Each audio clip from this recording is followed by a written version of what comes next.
The Egypt Game, Chapter 18, Where is Security? The next day, all 6 Egyptians waited with great impatience for the end of school and the time to meet in the land of Egypt. Everyone was anxious to see if April's question would be answered, but 2 of the Egyptians had a special reason of their own to be impatient. Marshall had lost his octopus, Security, and there was reason to believe that it had been left in Egypt the night before. Marshall wanted Security back, and Melanie wanted Marshall to quit pestering her and be himself again. The night before, when everyone had left Egypt in such a hurry, they had been too busy getting away from the rain, and the darkness in question mysteriously answered to remember about Security. Not even Marshall had thought of it. And then, just as Marshall and Melanie got back to their apartment, their dad had come in early from the university. He had just been promised a teaching assistantship for the spring semester, and he had been in the mood for a celebration. He had rushed Marshall and Melanie into the car, and they had driven to the school where their mom taught. And then they had all gone out to dinner. It was an exciting and unusual evening because until Dad got out of school, money was scarce, and they didn't eat out very often. In fact, it had been such an interesting evening that Marshall hadn't had time to remember about Security until they were home. Melanie had been climbing into bed when Marshall came into her room. The minute she had looked at him, she had known what was wrong. Either Security was lost or the world was coming to an end. It had to be that serious. Of course, Marshall had wanted to go out right then to Egypt, and Melanie had had a hard time convincing him that that was impossible. It was late, they were both ready for bed, and outdoors the rain was coming down in a great wet roar. Mom and Dad would never let them go alone, and if Dad went with them, the other Egyptians would never forgive them for giving away Egypt to a grown-up. Melanie had known that Marshall understood the importance of what she was saying, and that he was trying awfully hard to believe that it was all more important than finding Security. He had gone to the window and stood looking out at the waves of rain that swooshed against the pane. When he came back to Melanie's bed, his chin was wiggling. But Security will drown if I don't go get him, he had said. Melanie had taken hold of his shoulders. Marshall, honey, octopuses don't drown. They live in water, she had said. Marshall had hung his head, and finally he had sighed and said very softly, "But Security is another kind of octopus."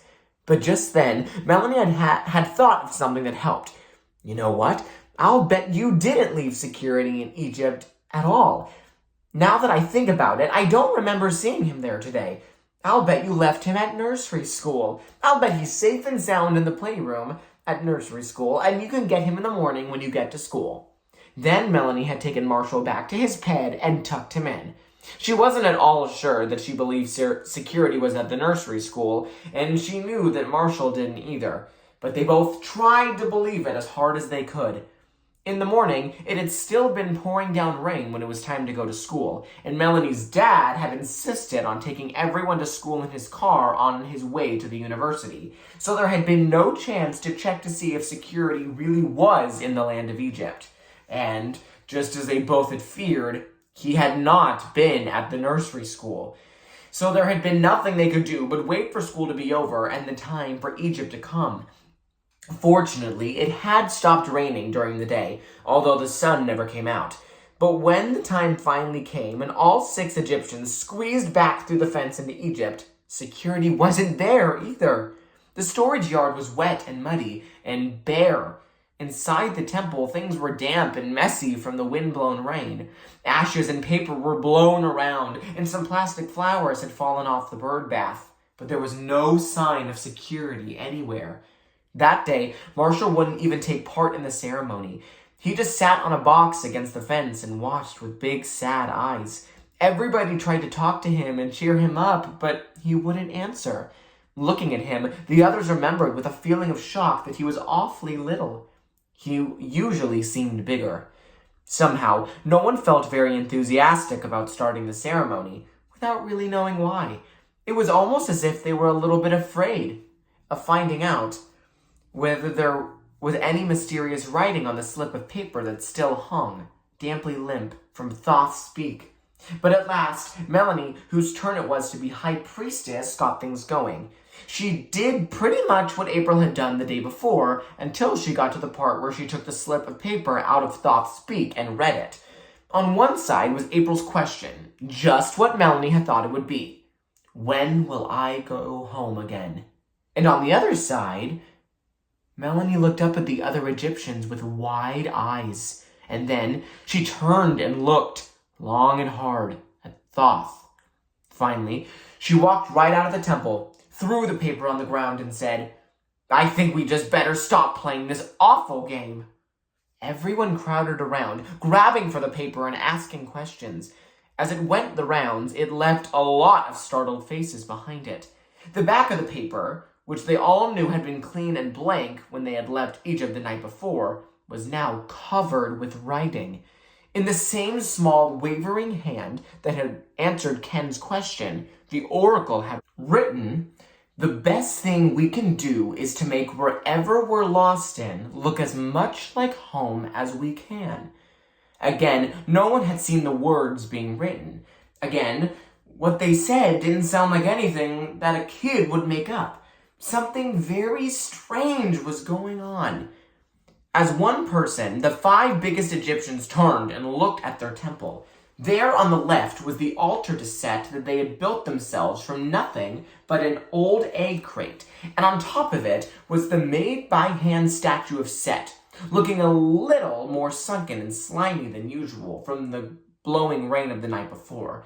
On the right was the bird bath altar with the plaster head of Nefertiti, lovely and gracious in spite of the cracks and chips. And at the back was the new altar to Thoth, with its candles and incense still burning in front of an old stuffed owl that Toby had cut his teeth on.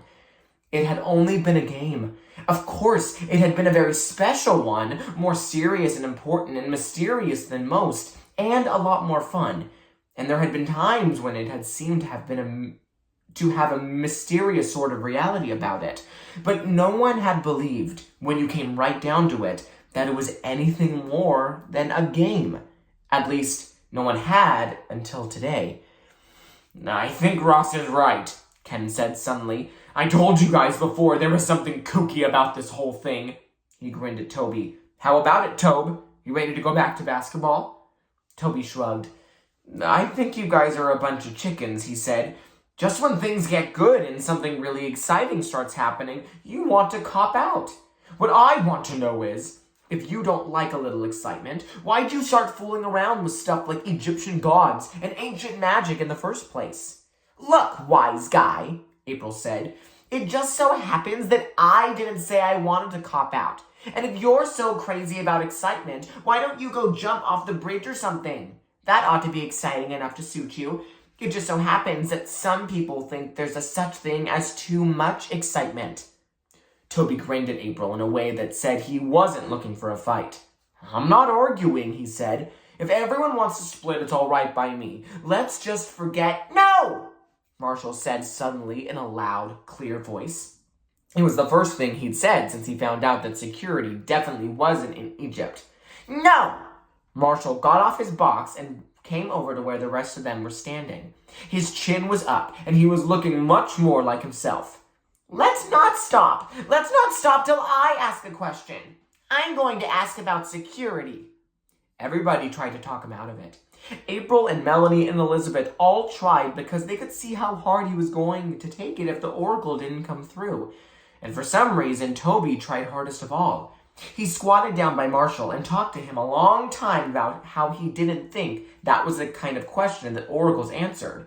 But Marshall only shut his eyes and shook his head and said no! And everybody knew that Marshall never said no unless he really meant it. So Marshall wrote, "Where is security?" on a piece of paper, because Marshall didn't do much writing yet, and Toby went through the ceremony just as he had the 2 times before. Marshall went home acting almost as if security had already been found, but everyone else went home worried. Melanie and April and Elizabeth and Ken didn't quite know whether to worry because the question might be answered or because it might not be. The whole thing was getting to be so weird and creepy that they couldn't really wish for another answer. But at the same time, what were they going to do about Marshall? But Toby was the most worried of all.